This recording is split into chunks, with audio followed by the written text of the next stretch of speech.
Jeff, what are we going to do about... Right now, I'm too busy looking at my notes. But the program, you know, we need to Dick, know just how give we're me going a little time. I need to.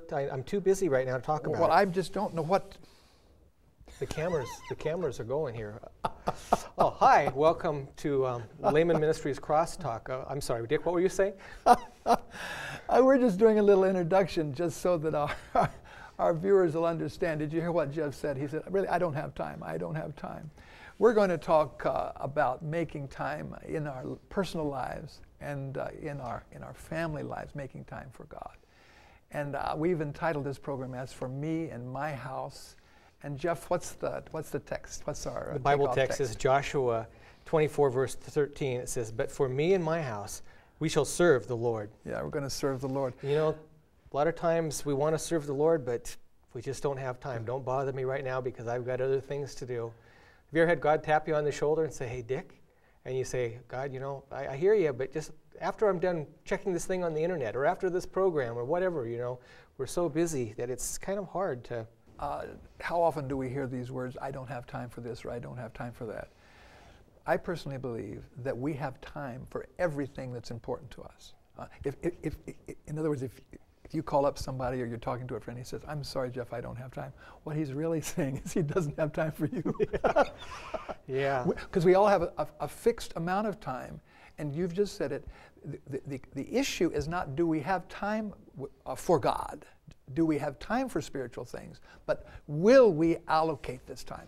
With all the time-saving devices that we have in society today, it seems like we've crammed so much more into everything that we try to do in a day that we sometimes cram out the most important things. And this area that's so easy to get crammed out of our lives is our own personal devotion time and our personal family time. Do you know, I've been saying to some of my colleagues in ministry in recent months that if I had a congregation again, I think, and let me say this to pastors who may be watching, I think one of the highest goals that you could ever set for your congregation, you know, before you cross your hands and breathe your last breath, would be to have as many of the families in the church have family worship as possible. In other words, set as your goal to say 99.9% of our families to have worship. Because I'm convinced that the church can never be more than its families. What about that? The church can be never more than its families. How can the church be more spiritual than its families? Because the church is only the sum of all of its families. What we're going to do in the program today, Jeff, is kind of give a class. We're going to do a class, and we're going to give a lot of information. And so I don't know exactly how our viewers would want to do it, whether they would want to get a notebook and take notes. Many seminars, so they should probably get a notebook and write down some things. Write down something, or at least record this one. I heard you talking about pastors, encouraging them. It's important for them to remember that too, because pastors can be so involved with, quote, ministry that they forget about the most important ministry that's oftentimes in their own homes. I have to deal with this because I'm director of this ministry.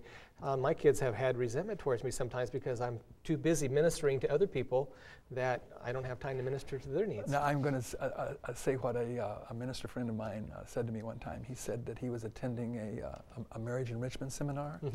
And in this thing, the spouses write notes to each other, and his wife sent him a note, and it said, "When do you pray?" That's a big question, huh? And he said, and I said, "Well, what'd you say?" He said, I told her, he said, I pray when I walk, I pray when I ride. And he said, "Dick, the fact is I don't have time to pray." Anyway, it's a real admission. And what you're saying is it's not just something for a person here or a person there. It's something for all of us, something that we really must do. So what we want to do in the program is to go through some of these, and they won't be principles. You know, Dick, it's going to be how-tos. We have a lot of different people watching the program. And I'm sure that some people, maybe when we talk about personal devotions, that conjures up a lot of different mental images. But when we say family worship, there's probably some people that don't even know what family worship is. You know, like, what are we talking about? I mean, there's some Christian families maybe that have been taught the principles, but maybe we should just really quickly, before we go through this handout, let's talk let's define family worship. What really is it? I would say. Now, before you do that, let me be the devil's advocate. Oh, devil doesn't need any advocates. He's got plenty of advocates. That's good. I fell for that one, didn't I? Anyway, in this program, we're not only going to speak to family situations to where there's the mother and the father and the children. We want to speak to just maybe the husband and wife where there are no children. Mm-hmm. And of course, one of the areas in our church and in our social life that almost falls through the cracks is the single people. Absolutely. And the teenagers probably would be after that. And so what we want to do as we go through this, we want to talk about personal devotional life. We want to talk about how singles can have a family worship. Mm-hmm. Yeah, family worship. See, that's what I was thinking about, this whole idea of family worship and defining it. Basically, all we're saying is if there's a family setting at all, where there's a husband and a wife and some children possibly, that they allocate a special time of the day or the evening that is coming together for a spiritual purpose. Now I'm getting smart. Yeah, when you were defining family worship. When you were asking me that question, I thought that's too deep for me. He must be thinking of some Greek or Hebrew or something. Well, some people like family worship. What are they talking about? Family worship setting time, it's something less than church. It's something less than church. Where we're coming together, like you said, in a family setting. But in this program, we're not only going to talk about sort of the very small group worship, but we want to start by talking about the personal devotional life, because I think that at the end of the day, it'll be our personal devotional life that kind of provides energy for having family worship later on. Well, let's jump right into it then, because on the outline here we have some. I noticed that you called this the 6-step plan. It's like there's always all these 3-step plans and 12-step plans and 4-step plans. I don't know, I guess that's pretty catchy, the 6-step plan, but it's got 6 really good points that help a person who maybe is struggling about what they can do to have a more meaningful devotional life. And of course, the first one almost seems overly fundamental, but yet something we overlook, and that's personal prayer. Now, even though I have this down as number 1, let me just add a preamble to this. Okay. Obviously, we're going to start our private devotion with prayer, but Jesus says that there ought to be a place for that. Remember, he says, go to your closet. Now, I know some people, if they went into their closet, there's no room for them, or they open the closet door, everything falls on their heads. But I think that when we think of a private devotional life, we want to think of some place we go, and we always go there. Mm-hmm. This is our particular place. And then, as you say, we start with prayer. It's for that, prayer's talking with God. Sometimes, Jeff, people say, how should I pray, when I have my private devotion? Should I pray out loud, or should I pray to myself? Some people think if they pray out loud, the devil hears them. And you know what I tell them? I say, I'm not going to let the devil tell me how to pray. He hates me and I hate him, and I'm not going to let him get between me and God. Sometimes in my private devotion, I talk out loud. Sometimes I just talk in my mind. It makes no difference. But either way, God still hears us. God still, whatever makes it more meaningful. And sometimes in private devotion, Jeff, praying out loud can make it even more special. And I know what you have here is really good in reading a specific passage of Scripture. It doesn't have to be a profound Bible study. I mean, there's times that I've gotten up in the morning, I really get into it, and I get my concordance out and I'm looking at stuff and comparing different things in the Bible and books that I'm reading. But sometimes it's just like when I travel to foreign countries and I'm in a situation where I'm not being distracted by the internet and by the cell phones and by telephones and everything else that goes on in everyday life, and I'm sitting in a hotel room in India or something, I take and I open my Bible and I read one passage, and I just sit there and I meditate on it, and I get so much out of it. It's just amazing how all of a sudden all these different thoughts flood your mind, with just one Bible reference. I like the word that you're using, read. Study sounds like work. If I'd say to you, would you mind studying the newspaper? You'd say, I don't have time. I'd say, would you like to read it? You'd say, thanks. That's a good point. Studying for an examination. And I also like the part where you said something about meditating. Some people think meditating is sort of going, Getting in tune with the awe. Yeah. To me, meditating is taking a text of Scripture and applying it to my life. Wouldn't you say so? Yeah. Or looking for a deeper significance of what God's trying to speak to your heart about out of that one verse. Then, in my devotional life, I kept a journal. And this journal is not a diary, because one of the points that we make in this is write down questions. I find that in my devotional life is a good time to ask myself questions, and then use that time that the Lord leads me in resolving those. In other words, devotional life should not be way out in left field someplace. It should be about real life. You know, you and I were discussing on one of the other programs that you and I don't have all this on a teleprompter, and that we're not, I didn't read through all this before we did this program. A lot of this I'm reading right now. So it's interesting to me that you write down questions on this, because one of the things that I've made a practice of doing that's been a real help to me is that when I study just for myself, I get up in the morning and I study just for myself, I get bogged down sometimes. I read a whole page in a book or a chapter in the Bible, and it's kind of like, ask me 10 minutes later about what I read, and it's like, but when I study for somebody else, for me, that's right. I find myself saying to myself, now if I'm going to read this few passages, how would I explain it to somebody today if they ask me about these Bible verses? And then all of a sudden it gets my mind going, and I start writing down questions, and I'm going through, how would I explain this? And the amazing thing is that oftentimes when I've done that, that same day, somebody will ask me something that's directly connected with what I studied that morning. And then the suggestion is made, then read the passage again. In other words, we read the passage, it brought certain questions to our minds. Now we go back and we begin to make sense of it. Now let me say that these are just some points. There's any number of ways to have morning devotions, any number of ways. Some people like to read words from hymns. You know, this is poetry, hymn poetry. Other people are, as I mentioned earlier, are very good about journaling. Other people have prayer request lists. You know, I heard somebody say the other day, I don't know how many hundreds of people they had on their prayer. Have you ever had people tell you, I'm not a morning person? Oh, sure. And they say, you know, I can't get up and study, read my Bible, forget it. You know, and I encourage them. I say, you know, always every day set aside special time. I said in the morning you might just want to pray and get your day started that way, and know that God's presence is with you, and meditate on Him through the day, and find times during the day where you can actually make your devotion life be meaningful, but not neglect it. You know, like in the evening, sometimes some people find it before they go to bed in the evening. You know, that's sometimes what I do. I have like a secondary devotion in the evening. Sure. You know, Dick, and it's beyond this too. We're talking in this outline right here about setting aside time in the morning or in the evening, but setting aside specific a particular time and but a particular place. It can go beyond that so much. I know that one of my most wonderful times in meditating and in devotion with God is driving my car. You know, a lot of people get in their car and they just tune out. They turn on the radio and they listen to music, or they listen to talk show radios. I was going to say talk show, which make you angry. Yeah, or gets you angry or whatever, you know, happens. But sometimes just driving a car and being able to think about something I read that day out of the Bible, like that morning,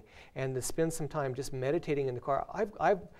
I preach some of my best sermons to the steering wheel. You know, when I'm driving down the road, I think people probably think that I'm, you know, because I'm talking, I'm driving my car, and I look over, somebody's looking at me and go, oh, you know, but I'm talking with God. Sometimes when I'm driving along, I get some of the best ideas for sermons, and I have an awful hard time writing them down. I'll probably have a wreck someday trying to take sermon notes. I should pull over to the side. We have a lot of ground to cover here, and we need to take a break in just a second. But one of the other things that goes along with this before we go to our break is that when I was working as a temporary custodian one time at a school district, there was a young girl that came in there, and she was the janitor for this one building, and I was a temporary, and she had a set of headphones on.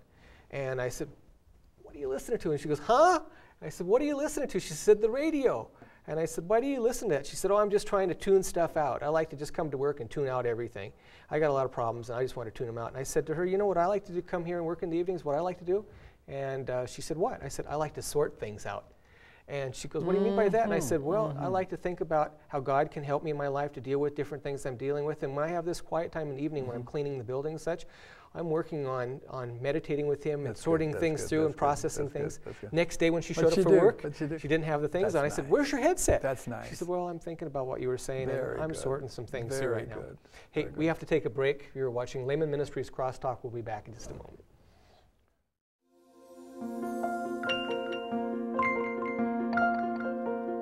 Around the world, the workers of Laymen Ministries are winning people to Christ.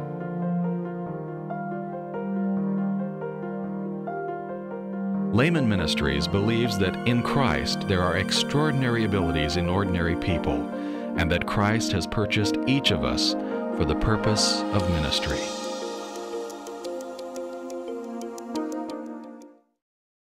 Jeff, when before the break, we were talking about some ideas for personal devotions, but let's move now into the next part, which is how to kind of have family worship. And I have a kind of a list of things that we put down here, some ideas for family worship. There's way too many for us to put on the screen. Well, give us some ideas, because we have a lot of area to cover here, because I'd like to not only talk about family worship, as you mentioned earlier in the program, about dealing with teens, how do they do it, young singles, and we'll do that, and we'll talk about married couples without kids. Absolutely. But I noticed that you had in your outline some of the things that you had highlighted that you think are really important for family worship, and this would be with kids there. Which were these? Yeah, well, this means a lot to me too, because I still have kids at home. And it says here, the hours of morning and evening worship should be the sweetest and the most helpful of the day. Absolutely. So worship time shouldn't be a time like, okay, kids, in your seats, I'm going to instruct you in things of righteousness. Or sit still, or I'll give you a spanking. You know, I was at some people's house once. I was speaking at a church for the weekend. I stayed at some folks' house, and they had family worship, and those poor little kids, boy, they were just like sitting on the edge of the seat like, oh, I'm going to get in trouble. Hating, you know, like every minute of it. And you could just tell that they dreaded it. And Mom was giving some religious instruction. But it says here it should be the sweetest and the most helpful time of the day. In these hours, no trouble, unkind thoughts are to intrude. Right. And the one thing I liked about this list that you've given me, Dick, is the one little sentence here that says, let the service be brief and full of life. This is really important. It shouldn't go on and on. Especially if you're dealing with kids that are only 5, 6, 7 years of age. You know, it should be brief and to the point. Every evening, my son and I, we set aside time. You know, right now my wife is in the Philippines on a mission trip and has been there for almost 6 months. And so my son and I are at home by ourselves. And in the evening, that's when he and I, we read something together. And then that usually is a launching pad for us to discuss things he's dealing with in school and things in his personal life. And I'm constantly trying to encourage him in being a leader, not a follower, and to make right choices in his life, and to always encourage an attitude of openness and honesty with me as a parent, because that's how he's going to have freedom, is I know I can trust him. Excuse me, I was at a family worship one time, and I was a guest, and they had 2 boys, and the mother and the father were there. Their feature that night was, turn to the person next to you and tell them what you like about them. Now, kids usually turn to the person next to them and tell them what they hate about each other. I've never forgotten that. You think that was good? Well, because what it was is affirming. It's sharing of love. It's sharing of love. Another thing that came to my mind when you were talking about being with your son, it reminded me of when I was raising my granddaughter. We had her for 5 years. And I found myself praying at her, get that, praying at her. And you know, dear God, help Andrea to do this, and help her not to do that, and help her remember to do this, and not do that. The poor little thing's probably saying, man, I hope this prayer gets over soon, man. This is really just beating me up. And I tell people, I say, we should not confess our children's sins in prayer unless we're going to confess our own at the same time. Let's don't pray at our children. If it's going to be family worship, it's not about our children, it's about the family. That's what you're saying. And getting back to this one thing about keeping family worship brief, on the other hand of that, it shouldn't be a situation like, okay, we read our verse tonight. We're out of here. We're out of here because I got things I want to do.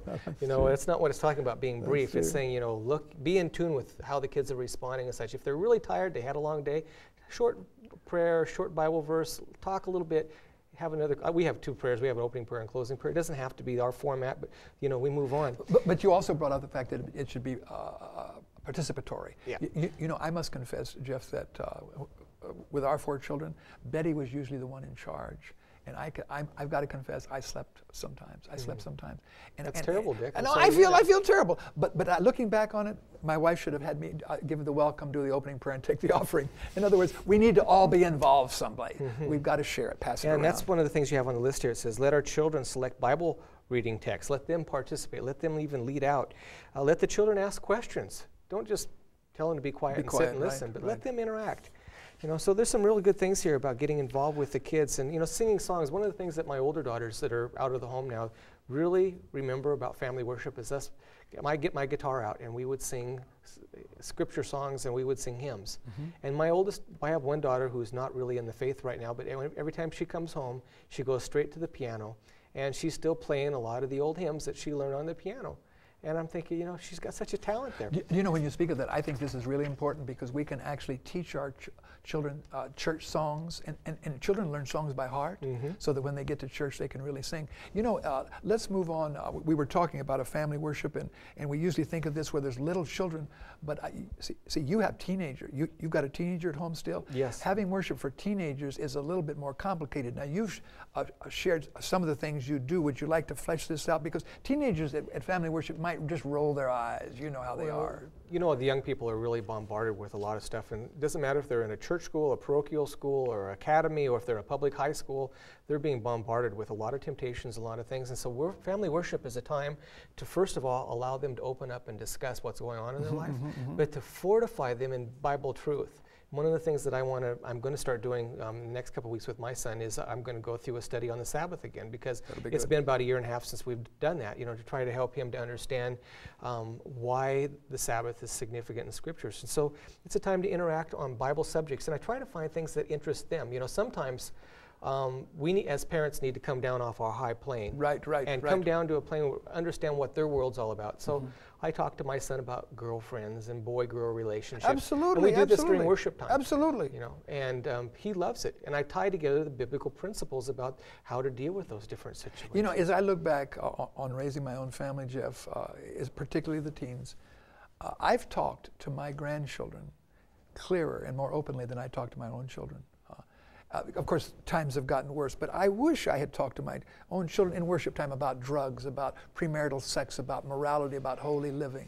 And not from a point of view, don't do this, don't do that, but like you say, as a family, really to be forewarned is to be forearmed. Like an open we could have forum. helped the children. Yeah, I've also found several good books that deal with specific subjects that I think that are really important for my son, and I went and pre-read certain sections of those books, and then I share those things with him at worship time and let him interact with me on it. Now, does he interact, or how does that work? Some nights he's not into it, and I have to be in tune with that and kind of, you know, just like, well, I'm going to cut a little short tonight. Other nights it's like a spark is flipped on and a switch is turned on, and he gets into it. One of the books I went through with him was on spiritual leadership, and we talked about being leaders and not followers, and this book had a lot of interesting little stories, catchy stories in it about history, you know, about people who are successful people. He really enjoyed that. You know, Jeff, I've thought to myself, not only with teens, but with all of our children, we tend sometimes to interrogate them. You know, we ask them questions, and of course sometimes, you see, if we're asking them a question that's of no interest to them, they may give us a yes-no answer, or they don't even want to talk about it.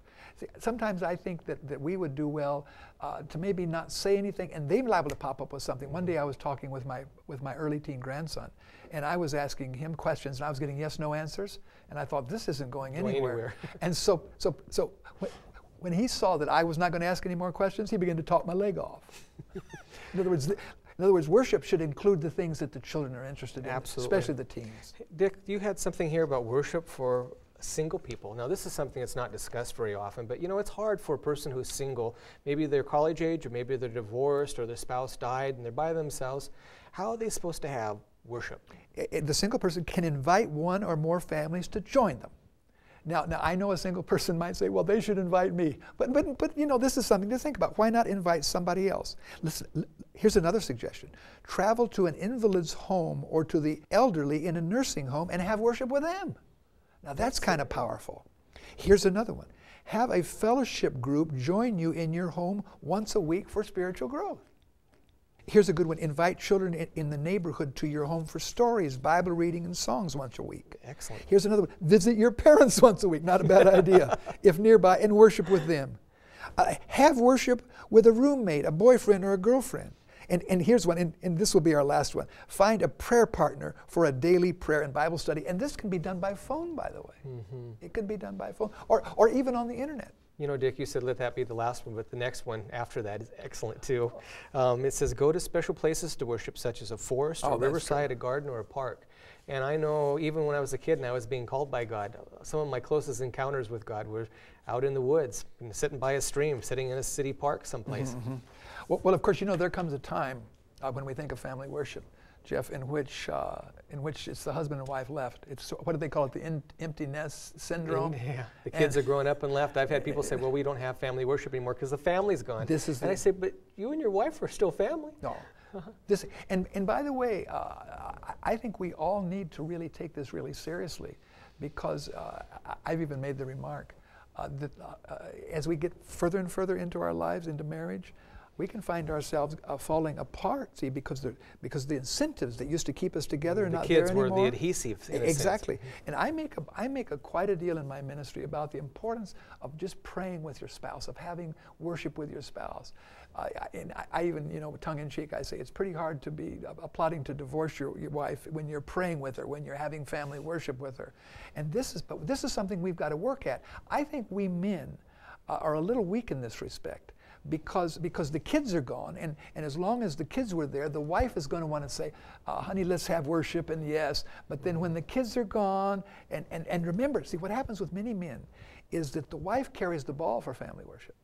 Sometimes, yeah. Many times. Many times. In fact, in my ministry, most of the time, Jeff. And so when the kids are gone, and the wife has seen her husband roll his eyes all these years, now they're gone, she may not be inclined to call for family worship. Yeah. And then, or he might just kind of roll his eyes again, and now she's going to say, it's not worth arguing about. Like you're saying, once the adhesiveness is gone, the kids That's are right. gone, then mother's involved with her hobbies or doing something that she would be involved with, and the husband's doing something he wants to be involved with, and their devotional time, family worship time, is just reading a book. Exactly. You know, one of them reading a book by themselves and not interacting anymore in a spiritual sense.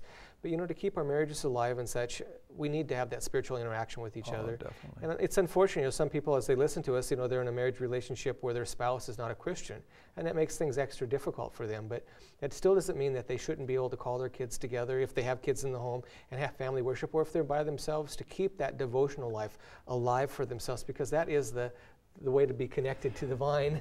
I had a lady just call me this last week. She said that her husband was spiritual. I said, what do you mean she's spiritual? Well, he's studying, he's growing and such like that, but he's doesn't want to go to church. And I said, well, he doesn't have to go to church to be a Christian. You know that time is going to come. Right. And I said, the main thing is that you nurture your relationship with him, in that he will want to be. Yeah, give him a starting place. Yeah. In fact, I think sometimes we can want them to go to church before they become Christians. I think we would rather them be Christians that go to church rather than people who go to church who aren't Christians. That's exactly what you're my saying. point. Exactly my point. You know, Dick, we get insurance for everything. We insure our cars. We insure our houses. At least most people do. Right. And, Everything that's important to us has insurance. Insurance, but how about our own personal relationship with God? Do we have an insurance plan in place? And this is a devotional life. Do we have an insurance plan in place for the family? Amen. And that's family worship. Yep. And family worship in our devotional life is our insurance plan. It's so important. Well, our time's up. We hope you enjoyed this program of Laymen Ministries Crosstalk. If you'd like to be in touch with us at all, if you have any comments about this program, if you'd like to receive our magazines and catalogs from this ministry, we would encourage you to contact us at Laymen Ministries. That's 414 Zapada Road, St. Mary's, Idaho 83861. Or you can call us on our toll-free number if you live in the United States or Canada at 1-800-245-1844, or you can contact us on the World Wide Web at www.lmn.org.